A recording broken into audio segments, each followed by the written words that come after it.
زينا تات تግራይ سري ميديا كاب ساعات زي جميروم نباهم كغربيوم لايك شير سبسكرايب بمقبار بيتسب نقود كوننا بخبرن تحتنا نحاتيتنا نبتفلا ماي زينانا كنسجر أبو زلام بساز تغايد ركب تغارون إيرتراويان يلن تبايلوم من محدار اتي ختمام أبو أنبسة قلواز تغايد مدرخ بميدياي سامعي يبل زحلف 4 سنة 2017 عام تمرت أبو دوبات كلتيو حزبي بعد لون السراويت الشعبية أبزدالو مدرخ كابو تغرايون توكيلنا مسئين هايلو مدرز اسمعو أكالات منبارم إيزكار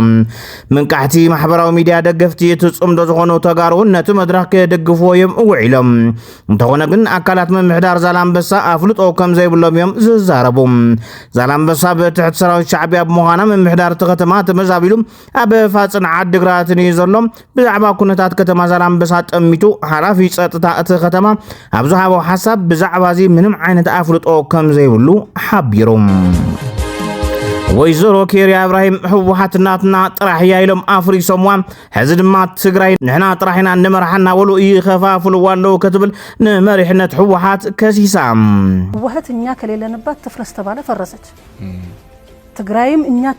كليل نبات تكفافل تبالا يتكفافلنو بيزونو بيا كبابي بوي سبهاتكو ኢሳያስ ብጻይ ሲል ብጻይ ማለት ጓዴ ማለት ነው እሱ ራሱ እኮ ትርጉም አለው እኔ ብጻይ ሲል በቃ ደነገጥኩ ያ የምላስ ወለምታ አይደለም ይሄ ምላስ ወለምታ ምልክት ነው እያሳየ ያለው ማለት ነው ከዛ ጊዜ ጀምሮ እየተጀማመረ ሄደ አሁን ደግሞ ከፍ አለ ማለት ነው ሻቢያና አሁን እየጀማመሩት ያሉ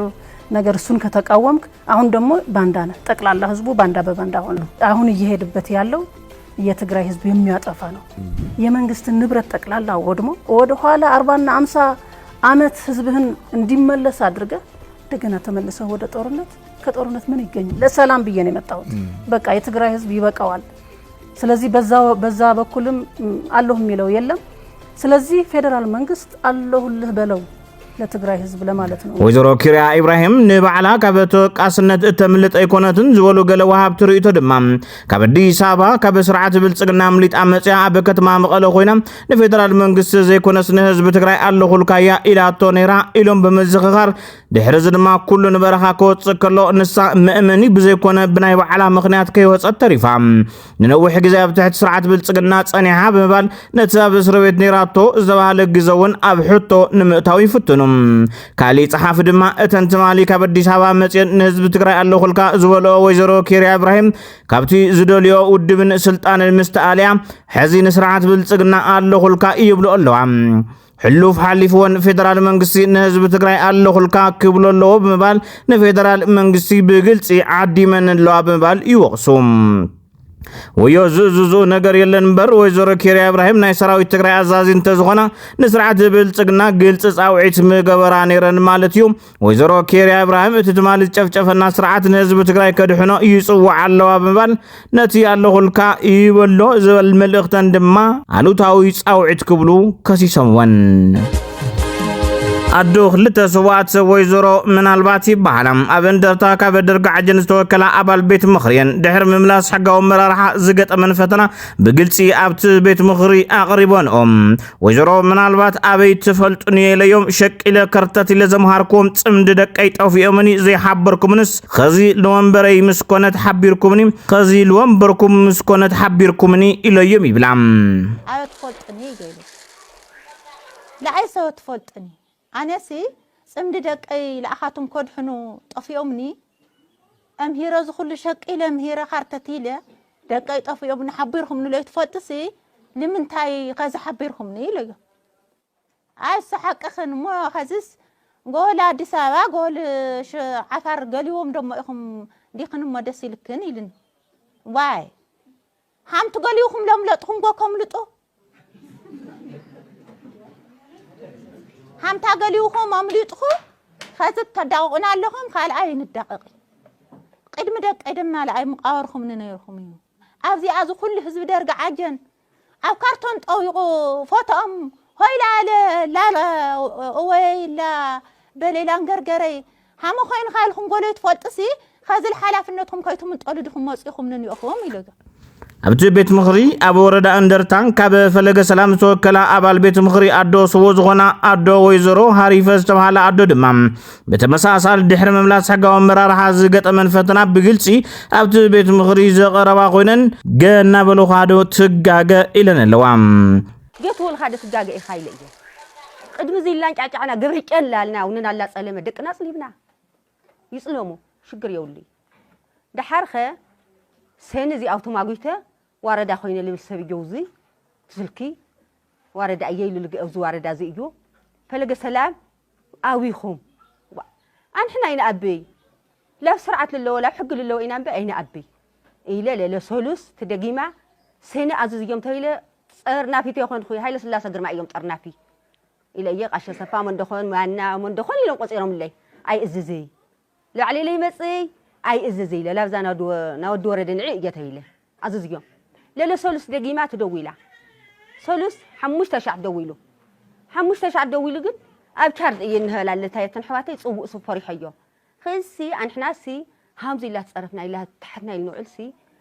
تما እንኳ ዛ ስርዓት ያግነና ያደስልና ይዋ ህዝቢ ብፍላይ ድማ ስድራ ስቡ ተመዛበልቲ ወገናት ጀጋኑ ተጋለልቲ ውጋት አርበኛታት ሕቶ መቆሰልትን መስዋዕትናን አይተመለሰን ዝብል መዓልታዊ መረሮቶም ኮይኑሎም ይኹን እምበር ኣብ ትግራይ ሕድሪ ቃልሲ ዝኽብር መሪሕነት ኣኽቢሩ ዓቐብ ከውፅእ ዛጊድ ዘይምርኣይ ድማ መጉሃይ ብዙሓት ኮይኑሎም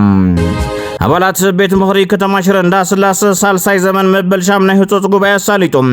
ኣብትሎም ተሳለጠ ህጾጽ ጉባኤ በመዋቅራዊ ፕላን መሰረት ካብ ታሕታይ ቆራሮና በከተማ ሽረ እንዳስላሴ ርክክብ ድሕር ምግባር ንብርክት ዝበሉ ዓመታት ዝነበሩ ሕቶ መንበሪ ኣባይቲ ንኽምለስ ሰፈር ልምዓት ፕላን ተዳሊሉ ን2000 ኣርበኛታት ከተማ ሽረ 70 ካሬ ተወዲቦም ዝጸንሑ 70 ማሕበራት ካብ ገጠር ናብ ከተማ ዝኣተዉ ገባራት ደቀ ገባራት 922 ወገናት 3 ማሕበራት መምራን ኣብዚ ብምኽንያት ቀነ ሰማዕታት ንኽውሃቦ ብምምሕዳር ከተማ ሽረ እንዳስላሴ መብርህ ምቕራቡን በቶም አባላት ቤት ምኽሪ ዝተፈላለዩ ሕቶታትን ርእቶታትን ድሕሪ ምቕራቦም ብምሉእ ድምፂ ክጸድቕ ከም ዝኽኣለ ንምፍላጥ ተኻኢሉ መሸጥ ቦታ ምግቢ ተንከፍ ዝኾኑ ሸቐጣት ካብ 15 ሰነ 2017 ዓ.ም ጀሚሩ ካብቲ ነባር ዕዳጋ ወፂኡ ናብቲ ዝተዳለየ ሓድሽ መሸጥ ቦታ ክዘዋወር ንሕብረተሰብ ኣገልግሎት መሃብ ከም ዝጅምር ክፍለ ከተማ ቀዳማይ ወያነ ኣፍሊጦም ኣብ ቀረባ እዋን ህንፀቱ ተዛዚሙ ንስራሕ ክፍቲ ዝኾነ ማእከል ዕዳጋ ምግቢ ተንከፍ ካብ 15 ሰነ 2017 ዓ.ም ጀሚሩ ግልጋሎት መሃብ ከም ዝጅምር ቤት መዘጋጃ ክፍለ ከተማ ቀዳማይ ወያነ ኣፍሊጦም ኣብ ክፍለ ከተማ ዓዲ ሓቂ ፍሉይ ቦታ ሰራዋት 30 ጎመት 2017 ዓ.ም ህንፀቱ ተዛዚሙ ንምረቓ ዝበቕዐ ማእከል ዕዳጋ ምግቢ ተንከፍ ሰነ 15 ግልጋሎት መሃብ ከም ዝጅምር መካየዲ ስራሕ ቤት መዘጋጃ ክፍለ ከተማ ቀዳማይ ወያነ ኣይተ ፍስሓ ሓድሽ ሓቢሮም ኣብ ልዕሊ ማሽናት ላብራቶሪ ዕንወት ፈጺሙ ተባሂሉ ዝተኸሰሰ ሰራሕተኛ ሪፈራል ሆስፒታል ዓይደር መቐለ ብጽኑዕ ማእሰርቲ ተቐፂዖም እዚ ተኸሳሲ ኣብ ዝሰርሐሉ ትካል ሪፈራል ሆስፒታል ዓይደር ዝርከቡ ማሽናት ላብራቶሪ ከቢድ ዕንወት ንብረት ብምፍጻም እዩ ብጽኑዕ ማእሰርቲ ተቐፂዖም እዚ ሰራሕተኛ ብዓይደር ሆስፒታል ዝሰርሕ በዓል ሞያ ላብራቶሪ ኮይኑ ናብቲ ቦታ ከኣቱ ዘይፍቀደሉ እናሃለወ ጸልማት ምኽንያት ብምግባር ማስክን ካርቶንን ተሸፊኑ ብምእታው ኣብ ልዕሊ ማሽናት ላብራቶሪ እቲ ትካል ብዘብጽሖ ዕንወት ስርቅን ተኸሲሱም ኣብዚ ሓለፈ ዓመት ኣብ ዝተፈላለዩ መራኸቢ ሚድያታት ጉዳይ ጉሕለት ዕንወትን ማሽናት ላብራቶሪ ሆስፒታል ዓይደር መዘራረቡ ኮይኑ ከም ዝነበረ ዝዝከር ኮይኑ ዓቃቢ ሕግን ፖሊስን ቤት ፍርድን ብሰርሕዎ ዝተዋደደ ስራሕቲ ውሳነ ተዋሂቦ ዘሎ ተኸሳሲ ኣይተ ኣሉላ ወልደ ገብርኤል ዝተባሃለ ሰራሕተኛ ላብራቶሪ ሪፈራል ሆስፒታል ዓይደር ካብ ዕለት 21 ወርሒ 7 2016 ዓ.ም ናብ 22/7/2016 ኣብ ዘውግሕ ብግምት ከባቢ ሰዓት 8 ፈርቓን ለይቲ ማስክን ካርቶንን ተሸፊኑ ልዕሊ 12000 ዝግመት ዋግኡ ሲቢሲ ሲስማክስ ማሽን ፕሩፍ ዝተባሃለ ዓይነት ንብረት ሰሪቑ ብምውሳድን ብተወሳኺ ልዕሊ 20 ሚልዮን ዝዋግኡ ካቦስ 600,000 ዝተባሃለ ሳይንሳዊ ማሽን ላብራቶሪ ዝርከቡ ቱቦታት እቲ ማሽን ብምብጥጣስ ካብ ጥቕሚ ወፃኢ ክኸውን ብምግባር ኣብ ልዕሊ ንብረት እቲ ትካል ከቢድ ዕንወት ብምብፃሕ ካብ ጥቕሚ ወፃኢ ገይርዎ ብምባል ዓቃቢ ሕጊ ክልተ ተደራረብቲ ክስ ተመስሪትዎ ጉዳዩ ብሕጊ ክረአ ጸኒሑ እዩ ነዚ ጉዳይ ክረጽናሕ ላዕለዋይ ቤት ፍርዲ ትግራይ ተኸሳሲ ብዝቐረበሉ ክልተ ክስታት መዝገብ መርሚሩ ተኸሳሲ ኣብ ቀዳማይ ክሲ ወሲድዎ ዝተባሃለ ንብረት ብመርትዖ ክረጋገጽ ብዘይ ምኻሉ ነፃ ዝበለ ኮይኑ ኣብ ካልኣይ ክሲ ኣብ ልዕሊ ማሽናት ሪፈራል ሆስፒታል ዓይደር ብዘብፅሖ ዕንወት ብናይ ሰብ ጽሑፍን ብናይ ትካል ምስጢራዊ ካሜራ ዝተቐረጹ ምስልታትን መረዳእታ መሰረት ጥፋተኛ ብምባል ብ6 ዓመት ጽኑዕ ማእሰርቲ ክቕጻዕ ተወሲንዎም። ትማሊ ካብ ህንዲ ተበጊሳ ናብ እንግሊዝ ትጓዓዝ ነበረት ኣውሮፕላን ሓደ ሰብ ምስተረፈ ኩሎም ኣብታ ኣውሮፕላን ዝነበሩ 200 ተሳፈርቲ ህይወቶም ከም ዝሓለፈ ምጽብጻብና ዝዝከር ኮይኑ እነሆ ድማ እታ ኣውሮፕላን ጸገም ከጋጥማ ከሎ ቅድሚ ምሕምሻሻ ዝነበረ ናይ ሰከንድታት ድንጋጸ እቶም ተሳፈርቲ ናብ ሚድያ ወፂሎም።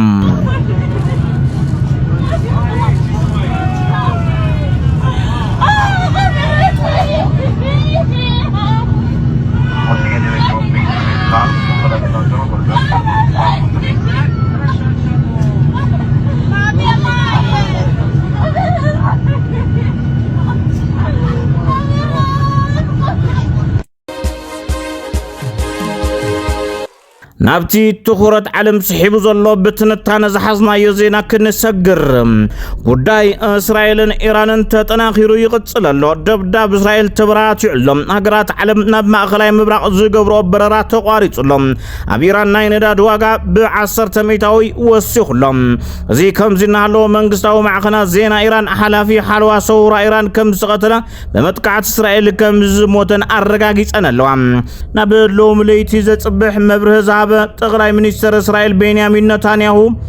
ኢራን እስራኤል ካብ ገጽ ምድሪ ክተጥፍእ መደብ ከም ዘለዋ ቁሉዕ ምስጢር እዩ። ነዚ ናይ ጥፋት ውጥን ንምፍጻም ኒኩሌራዊ ኣጽዋር ክተጥሪ ክትሰርሕ ጸኒሓያ። እዚ ክኸውን ፈጺምና ኣይንፈቅድን ኢና። ኣብ ልዕሊ ኢራን ስጉምቲ ክንወስድ ጀሚርና ኣለና። 6 ሚልዮን ኣይሁድ ሓዊሱ 60 ሚልዮን ሰባት ኣብ ኩናት ዓለም ብሰንኪቲ መራሕቲ ውሳነ ክወስዱ ድሌት ዘይምህላዎም ተቐቲሎም እስራኤል ካብ ታሪኽ ብዙሕ ተማሂራያ። ምስ ህዝቢ ኢራን ዝኾነ ጸገም የብልናን። ህዝቢ ኢራን ነቲ ዲክታተራዊ ስርዓት ኣልጊስና ኣብ መንጎ ክልቲኡ ህዝብታትና ዘሎ ታሪኻዊ ዝምድና ክንምልሶ ኢና ክብል ተዛሪቡሎም።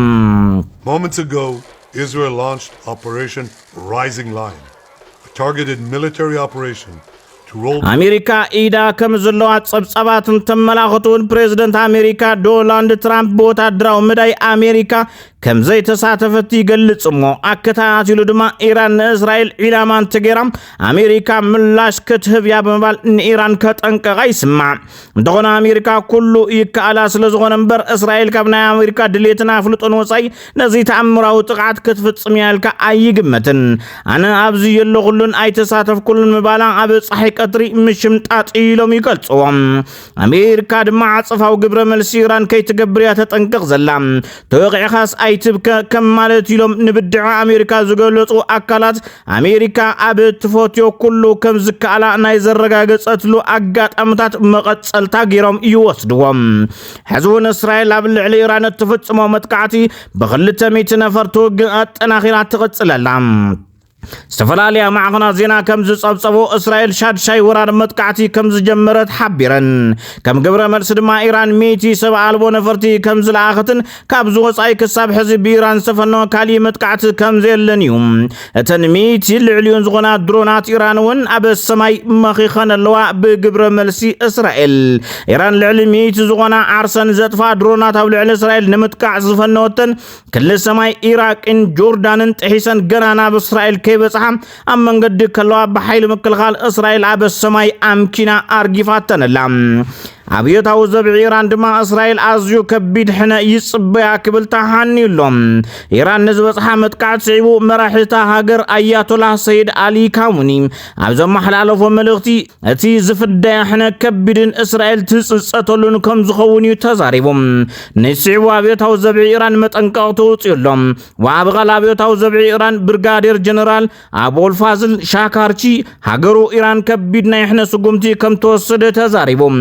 ብርጋዴር ጀነራል እስራኤል ለይት ዝፈጸመ መጥቃዕቲ ብድጋፍ አሜሪካ ተፈጸመ ምዃኑ በመግለጽ ኣብቲ መጥቃዕቲ ዝተሳተፉ ሁሉም ናይ ኢዶም ክረኽቡ የሚሉም ኢራን ኣብ ልዕሊ እስራኤል ነዊሕ ርሕቀት ሚሳይላት ኣፍሲሳ ገሊኡ ዓሊቡ ዝተወሰነ ጉድኣት ተብጽሑ ገሊኡ ኣብ ሰማይ እናሃለወ ፈሽሉ ሽዑ ንእስራኤል ጉዳይ ጋዛ ጸግዒ ስለዘይተሓዘት ውሕጥ ኣቢላ ታሱቕ ኢላ እስራኤል ጉዳይ ጋዛ መስመር ምሰት ሓዘት ተሊማ ኣብ ልዕሊ ኢራን ትማለለይቲ መጥቃዕቲ ፈጺማላ ዝምልከቶም ኣካላት ኣቐዲማ ኣፍሪጣ ኩሉ ነገር ተዳልያ ያፈጺማቶም ኢራን ነዚ ዘይተጸበየቶ መጥቃዕቲ ከተፍሽለይ ከኣለትን ኢራን ናብ ስምዒታታ ናብ ሚቲ ዝቁጸራ ድሮናት ተልዒላ ግብረ መልሲ ከተበፈቲና ይኹን እምበር ኣብ ሰማይ መኺኸን ተሪፈን ምክንያቱ እስራኤል ነዚ እውን ተዳልያ ምስ ሃገራት ተስማዕሚዓ ተሊማ ጸኒሓያ እዚ ዝፈሸለ መጥቃዕቲ ግን ንእስራኤል መጥቃዕቲ ክትቀጽል ከም ምክንያት ኮይኑዋ መጥቃዕቲ ድማ ቀጺላ ሕዚ ኢራን ኣብ ናይ እስራኤል ትልምያ ትዋሳእ ዘላ ተዋስኦ ደንበረበር ዝብል ርእቶታት እውን ካብ ተዓዘብቲ ፖለቲካ ማእኸላይን መብራቕ ገሊጾም ክብራት ተኸታተልትና ነቲ ሕዝቶና እንተፈቲኹምዎ ሳብስክራይብ ብምግባር ሕለፉ ሰላም ንህዝቢ ትግራይ ሰላም ንኹሉ ወዲ ሰብ